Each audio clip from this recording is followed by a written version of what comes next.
Saudações alvinegras! Meu nome é Guilherme e começa agora a 5ª edição do podcast Irmandade Corintiana. Hoje com uma escalação diferente aqui no nosso programa. Ao meu lado direito não está o meu irmão na sua posição tradicional. Está aqui o grande Edson. Isso aí, boa noite, Guilherme. Eu tô aqui hoje substituindo o irmão Fábio, né? Não é meu irmão de sangue, mas é um irmão corintiano. Somos todos irmãos no final, né? Todos irmãos, verdade. Tô aqui hoje representando, fazendo às vezes de mais um grande corintiano. É isso aí. Como vocês podem perceber pela voz impostada do Edson, o rapaz já trabalhou em rádio e tudo mais, fez cursos. Não, verdade. Já fiz curso, já trabalhei em rádio e fazia tempo que eu não participava de um programa assim. Obrigado pelo convite e vamos comentar hoje sobre mais uma vitória do...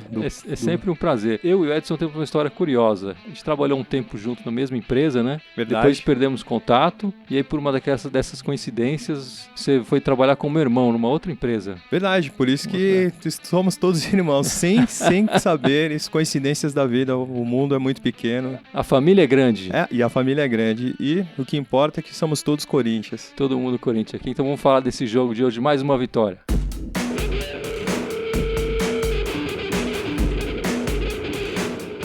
Bom, como é que foi o jogo? Então, hoje... Meio amarrado, né? O Santos é um time claramente que veio para tentar empatar o jogo, já desde a escalação do técnico Dorival Júnior, né? Que já escalou de surpresa o Elano. Geriátrico Elano. O Elano que jogava na Índia, né? Nem sabia que o Elano participava mais da equipe do Santos, entrou com o Elano no time. E eles tentaram segurar bastante o jogo, né? No começo do jogo, até que eles... Logo no começo do jogo teve um lance aos 3 minutos que o... Foi o primeiro lance de perigo do jogo, foi do Santos, né? Num escanteio. Foi no escanteio, numa bola que o David Braz chutou e reclamaram pênalti, mas a bola foi bola na mão, né, do Giovanni Augusto. Somente esse lance e depois o Corinthians dominou totalmente o jogo. O Walter fez uma boa defesa ali, mas depois disso o Santos sumiu, né? Não, cozinhou bastante, que eu tô falando, um jogo bem amarrado. O Corinthians com problemas na linha de passe, o último passe não estava saindo, mas até que teve um lance interessante, uma cabeçada do Luciano, que o goleiro Vanderlei fez uma... Passe do Guilherme, né? O passe do Guilherme e o cruzamento, e o Luciano fez cabeceou, que ele não estava numa grande fase, e o Vanderlei fez uma defesaça. O ano passado essa bola entrava com o Luciano, né? É verdade, o ano passado tava dando tudo certo, e nesse ano parece que o cara precisa passar numa benzedeira aí pra tirar essa zica. O primeiro tempo o Corinthians dominou plenamente, teve algumas chances de gol, mas não fez o gol. Mas jogou bem, né? Não, jogou bem. O Corinthians não pressionou o Santos, né? Não teve aquela pressão desenfreada ou vários lances de perigo. Foi uma pressão amena, mas o Santos também não mostrou nada. Então, o jogo hoje choveu, né, em São Paulo. O campo estava um pouco mais pesado, a bola tava o campo pesado e a bola leve. O Corinthians estava errando muitos passes. Mesmo assim, dominou o primeiro tempo plenamente. O time do Santos claramente tentando segurar o resultado, mas não pegou fogo o primeiro tempo. Foi um jogo meio morno, assim. Faltou aquela faísca, né? Mas teve 2 lances de perigo do Wilson, né? O zagueirão aparecendo ali. Não, verdade. Pra surpresa. Você quase cantou um gol dele ali no escanteio. Não, é verdade. A gente tava brincando, falando o Wilson, que tava um zagueiro que não era nem dos planos do Corinthians, um zagueiro que tá jogando firme, e ele foi numa bola, eu falei, vai ser gol do Wilson, e quase saiu mesmo numa cabeçada. Quase saiu. Depois mais um lance de perigo dele numa outra bola cruzada, aparecendo bem o Wilson. Nesse jogo ele não foi exigido na defesa, né? Nem ele nem o Felipe, mas no ataque ele apareceu bem. Mas ele tá se mostrando um zagueiro firme, sem sustos, que é o que a gente precisa no momento em que o Iago tá fora e o Balbuena tá na seleção do Paraguai. O Corinthians tá bem, o esquema com a volta do Christian na cabeça de área, a parte da zaga do Corinthians tá bem sólida. E o Walter também, a gente também tá bem servido nessa parte. O que a gente precisa melhorar mais é a parte de criação, que é o que faltou hoje. O último passe, o Guilherme ainda precisa melhorar um pouco mais. Pois é, o Guilherme destaque nos outros 2 jogos, dessa vez ele ficou muito preso na marcação. O Santos se fechou todo atrás e criou muitas dificuldades. Falando nisso, teve uma grande jogada do Giovanni Augusto, que passou por 2 marcadores, deu uma pedalada, cruzou, acabou que o lance não deu em nada, mas o destaque de hoje, o Giovanni Augusto junto com o Fagner à direita fizeram boas jogadas na parte ofensiva do Corinthians. O Giovanni Augusto apareceu bem no primeiro tempo. Mas no segundo tempo a coisa mudou, né? O Santos fez uma alteração. Então ele tirou o Léo Cittadini, que também foi uma outra surpresa na escalação, e colocou o Paulinho para tentar segurar um pouco mais a bola no ataque. 6 por meia dúzia, né? Só que também não surtiu efeito, que o Corinthians, logo no primeiro minuto, numa jogada, o lateral Wendel perdeu um gol feito ali, né? Uma bola cruzada, o Wendel chegou meio de pé mole ali, que você poderia ter aberto... Faltou um pouco mais de força ali pro Wendel para ele concluir. O jogo voltou ali no segundo tempo, ele foi meio desacreditado pra bola. Mas no final, o segundo tempo não teve tantos lances de perigo, né? Não teve, não houveram muitos lances de perigo, mas o Corinthians, logo depois, aos 16 minutos, teve uma outra jogada, um cruzamento, meu amigo Wilson. Bola sobrou pra ele, era só escolher o canto, o zagueiro chutou a bola no meio do gol e o Vanderlei, mais uma vez, fez uma boa defesa. Pois é, essa bola aí, se ele tivesse um pouco mais de cuidado, de carinho, ele marcava o gol. Não, ali foi quando sobrou ali, eu falei, a bola espirrada, né, numa jogada de cruzamento, sobrou logo pro zagueirão. Ele tentou colocar a bola, mas a bola foi no meio do gol. E aí o Corinthians continuou martelando. Aí o Corinthians até esse momento, o Wilson era o nosso jogador mais perigoso, né?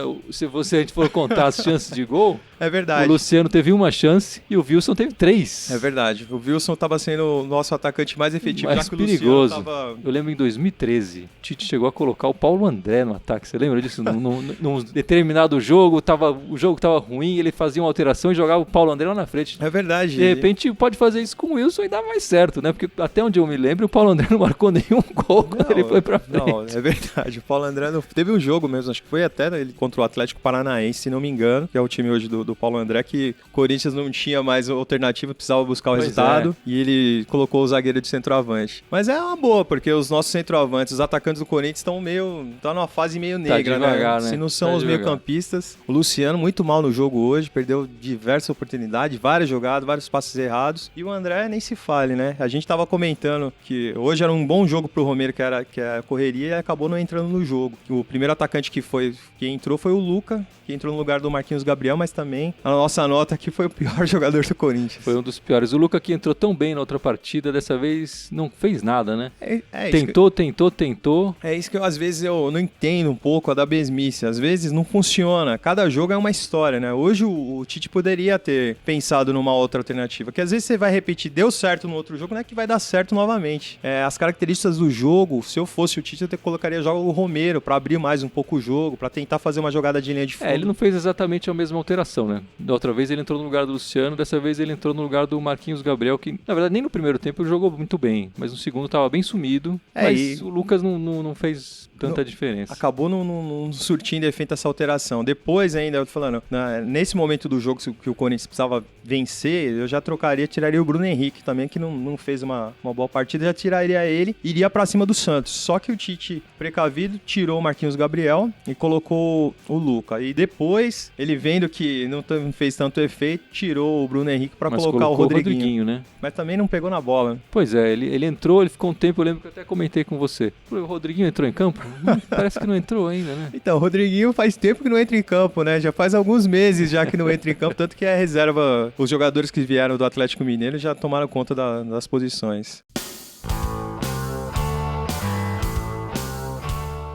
O melhor em campo hoje escolhido por nossa votação da Irmandade Corintiana resolveu o jogo, foi o Juvenal Augusto, né, que cavando uma falta ali na lateral direita. Cavou bonito, né, porque não foi falta não. Não foi, a gente olhando assim, né, de primeira a gente olhou e falou, puta, ele... O Voaden facilitou as coisas pra gente. O juizinho ajudou a gente ali. Foi uma falta meio cavada e o Luca cobrou a falta, a bola acabou rebatendo, né, teve um bate-rebate ali, o Guilherme ainda tentou colocar a bola, voltou. Aí ele cruzou novamente, o Christian, numa grande assistência de cabeça, e a bola acabou sobrando pro Giovanni Augusto, que segundo o comentarista, encheu o pé, mas ele chegou como... Tocou do jeito que dava, né? Chegou como centroavante e colocou a bola pra dentro, que era o que o Corinthians estava precisando no momento da partida. Tá valendo, balançou a rede, a torcida gritou gol, o juiz apontou o meio, gol. E já tava no momento ali, já crítico, né? Já 36 minutos. Então, já tava terminando o jogo. Torcida nervosa. O pessoal já tava tenso e como o Internacional venceu nessa rodada, é importante essa vitória para o Corinthians para a gente poder... Não deixar eles deslanchar na nossa frente, deslancharem, né? Como o pessoal diz, o Corinthians está chegando lá, né? O Corinthians está chegando e daqui a pouco, todo mundo não botando muita fé nesse time, o Corinthians está vencendo, que é muito importante, principalmente esses jogos na arena, né? Em casa tem que fazer os 3 pontos. Já não fizemos contra o Grêmio, mas foi a única equipe que conseguiu tirar pontos do Grêmio até o momento, né? O Grêmio, até agora, a quinta rodada, é a única equipe que ainda não tomou gol. Então a defesa menos vazada, tanto que na classificação agora o Corinthians só está em terceiro por causa do saldo de gols, que o Grêmio ainda não levou nenhum gol. A defesa do Grêmio hoje é bem sólida com aquele zagueiro Pedro Jeromel, que é um dos destaques aí do Brasileirão. Uma quarta-feira chuvosa em Itaquera, mas mesmo assim mais de 30 mil pessoas presentes no estádio, né? Um grande público para uma quarta-feira de chuva em São Paulo. A temperatura ainda está fazendo bastante frio nesse mês de final de maio, hoje começando o mês de junho, né? 18 graus na capital paulista, um grande público para um jogo que o horário aí que não ajuda, né? 9 da noite, poderiam colocar esse jogo para umas 8, para umas 7h30, que eu acho que lotaria mais. Apesar também que outra coisa que a gente falou que dificulta um pouco, já está no começo do mês, final de mês, para você pagar cerca de... Pois é, a torcida 120. Já encheu o estádio em outras oportunidades, né? Colocou mais gente em outros jogos. E nesse clássico, a expectativa era de um público maior, mas mesmo assim, 30 mil pessoas, eu acho que é um bom público. Não, o Corinthians, sempre a torcida pelo programa Fiel Torcedor, o pessoal vai, tendo chuva, tendo frio, o corintiano não abandona o time nunca. Mas, tô falando, o horário atrapalha, o tempo atrapalhou, mas mesmo assim ainda... No final das contas, o que importa é o preço, né? Se o ingresso fosse mais barato... Não, com certeza era a casa cheia, mais de 40 mil, com certeza estaria. A parte de cima a gente vendo o jogo, a parte superior da arquibancada, tinha muitos lugares vazios hoje na partida de hoje. Mesmo assim, ainda tivemos um grande público pagante nessa partida. Ontem, né, o Corinthians ganhou mais um título, que é o título da Copa do Brasil, Sub-17, a molecada do Timão mandou bem ontem, venceu o Sport por 2-0. Jogaram no Pacaembu, né? Pacaembu. Para lembrar os velhos tempos. É verdade. Que saudade do Pacaembu. A saudosa Maloca, a grande Pacaembu, continua sendo pé quente pro Corinthians, né? Tem muito time aí, que o time principal que não tem a Copa do Brasil, e o Corinthians faturou com o Sub-17 mais um título. A gente queria parabenizar aí essa molecada e também... Quem marcou o gol? Você sabe? 2-0? Tenho aqui foi o Vitinho e o outro Antônio Carlos. Antônio Carlos marcou o primeiro, o Vitinho marcou o segundo. E também tem um destaque pro Fabrício, um japonês que todo mundo tá falando que é uma grande promessa aí que pode pintar na equipe principal do Corinthians. O Tite tem que ficar de olho nessa molecada. Porque a torcida quer ver esses caras em campo, né? Não, e a gente tá precisando aí, tá querendo, estão falando, o Corinthians tá atrás de um centroavante, do argentino do Racing lá, o Gustavo Bou. Uma dica que a gente estava também conversando hoje, vendo o jogo, é esse atacante da Chapecoense, o Bruno Rangel. Bruno Rangel fez 2 gols de pênalti hoje, Corinthians que não tem um batedor bom de pênalti. E no campeonato passado ele já foi destaque já. Você podia ficar de olho nesse centroavante Bruno Rangel aí, que é uma boa opção, porque contar com o André não dá. E o Luciano, que também não tá numa grande fase. Você não acredita no André até o final do campeonato? Você não acha que ele vai dar uma de Wagner Love? Eu torço pra China levar o André. Em vez de levar outros jogadores, o Elias, que estão falando que pode sair agora na janela de transferência, mas o André eu acho que muito difícil, ainda mais com a torcida pegando no pé dele. Não deu certo, não se identificou com a camisa do Corinthians. Infelizmente, o ano passado também aconteceu algo parecido com o Wagner Love, mas foi diferente. O Wagner Love parecia ter um pouco mais de raça, né? O André tá um pouco distante disso ainda. Mas a torcida pegava no pé do Wagner Love também. Apesar da raça dele, a torcida pegava no pé. Fica difícil. Tendo hoje o Luciano, o Luca e o Romero, e ainda até fiquei surpreso do Romero não ter entrado no jogo hoje, mas o André tá numa situação delicada. Se ele não mostrar serviço, não engrenar, fizeram alguns gols, vai ser difícil a vida dele no Corinthians. Estão falando cada vez mais do esporte pedir o retorno dele, né? Mas ao mesmo tempo a diretoria responde que não vai liberar ele, não. Também estão falando, o Pato pode ser que volte, tem várias coisas, esse não volta, né? Então é muito difícil, mas tem contrato até o final do ano. Ele já falou que também pode ser que já falou bem do Flamengo, o Pato, né, é uma bomba na mão do Corinthians e a gente tem que resolver essa situação antes da janela de transferência também. Libera o cara, deixa ele ganhar o dinheiro dele em outro lugar, desde que não tire do nosso. Tá valendo. Não, é isso aí. Mas é uma posição que o Corinthians ainda precisa... o centroavante falta para essa equipe. O meio de campo já está funcionando bacana. A engrenagem do meio de campo do Corinthians está funcionando. Acertando o centroavante, aquele que bote a bola para dentro, o Corinthians segue firme e forte aí, candidato a mais um título brasileiro. Quem sabe o Hepta agora em 2016, né?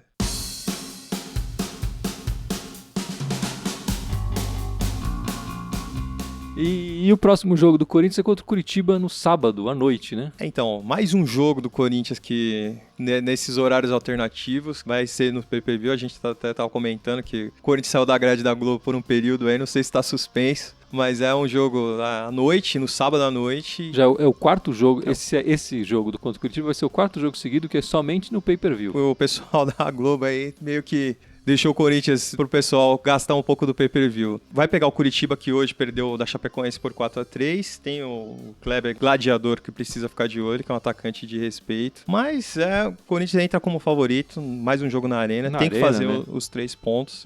Mas o Curitiba vai vir fechadinho, né? Vai vir fechadinho. Mais fechadinho que o Santos, eu imagino. Não, mas eu espero que o Tite dessa vez não jogue com apenas um atacante. Quem sabe dessa vez aí ele entre com 2 atacantes, tire o Bruno Henrique e entre com mais um atacante. Tô percebendo que o Bruno Henrique e você não se dão muito bem, não, né? O Bruno Henrique fez o gol. Tá torcendo pra China levar ele também. O Christian caiu bem ali como cabeça de área. O Corinthians podia jogar com mais um atacante em vez de jogar com 2 volantes e 3 meias. Acertando essa posição, mais um atacante para ajudar o Luciano, que eu acho que é uma formação que fica parecida com a do ano passado, que tinha o Wagner Love e o Malcolm. Então, com 2 atacantes, um voltando mais, que poderia ser o Luca marcando o lateral e deixando o Luciano como centroavante fixo, ajudaria o Corinthians a ter mais força no ataque para tentar melhorar e, sei lá, não deixar tanta responsabilidade nos meio-campistas. Bom, aí a gente sabe que o Tite escuta o nosso podcast, não é? Então. Ele tem demonstrado isso. É verdade. De repente ele escuta o grande Edson aqui, ó. Aí, Tite. De repente até te chama para ser auxiliar dele. Fica a dica aí, ó. Põe o Romero para jogar junto ou o Luca para jogar junto com o Luciano. Vamos de 2 atacantes no próximo jogo.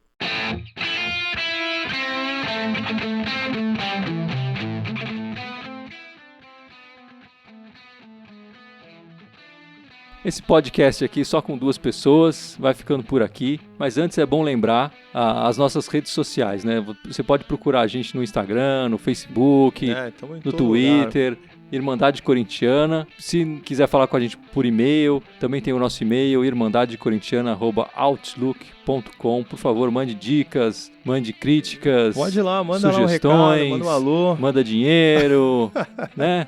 Manda nude, pode mandar o que você quiser. A gente está aceitando. Não, críticas, sugestões. Se quiser participar também, né? A gente está sempre com uma vaga. É sempre bom ter participações de outros irmãos corintianos. O ponto de vista de todo mundo é interessante. Deixa a sua opinião no nosso canal. Quanto mais irmãos vierem, melhor. Vamos fortalecendo o movimento. Eu queria só deixar um recado também nas minhas redes sociais. Para quem não sabe, também eu escrevo sobre cervejas artesanais. Pois é, o cara aqui é gourmet. Então, você quiser que gosta de cerveja não convencional, pode acessar lá o facebook.com/cena cervejeira, e também a gente vai estar com uma loja que posteriormente a gente vai estar sorteando uma camiseta da Irmandade Corintiana, hein, e olha só, hein? É o instagram.com/outletslima. Lá tem diversas camisetas de diversos times, principalmente as do Corinthians. Vale a pena dar uma conferida lá. Então, obrigado pelo convite, Guilherme. Tá convidado toda semana, velho. Um abraço pro Fábio, um abraço pro Gibson, que são os titulares aqui da Irmandade Corintiana, mas tendo a oportunidade, convidando, estaremos em outras edições. Muito obrigado. Viu? Já tá convidado pro próximo. Valeu, um abraço para todos os corintianos e como o Fábio sempre faz, vai Corinthians! Vai Corinthians!